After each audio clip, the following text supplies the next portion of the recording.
Hello friends, మనం middle class వాళ్ళకి ఆదివారం అనగా గుర్తొచ్చేది చికెన్ అండి. చికెన్ పెప్పర్ ఫ్రై ఎలా చేసుకోవాలో నేను నేర్పిస్తాను. ముందుగా 1 కేజీ చికెన్ తెచ్చుకొని మంచిగా కడుక్కొని కడాయి పెట్టుకొని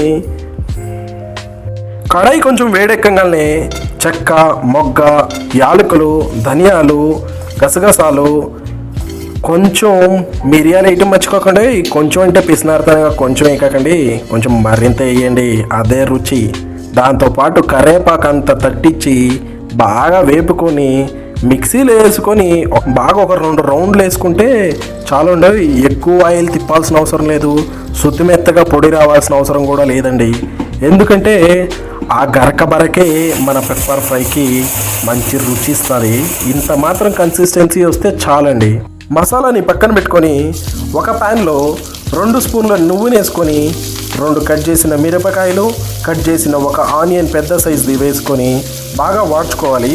తర్వాత 1.5 స్పూన్ అల్లం వేసుకొని కొంచెం గోల్డెన్ కలర్గా వచ్చేటట్టు బాగా కలుపుకొని వాడ్చుకుంటే పచ్చివాసన పోతుందండి.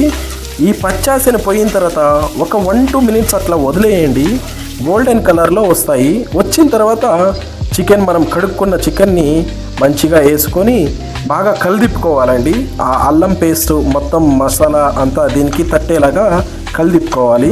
ఈ కలిదిప్పుకున్న తర్వాత ఒక 1-2 మినిట్స్ని మనం చికెన్ని కదలనీయకుండా అట్లా పక్కన పెట్టేసేస్తే అది కొంచెం బాగా గోల్డెన్ కలర్లో అవుతుంది.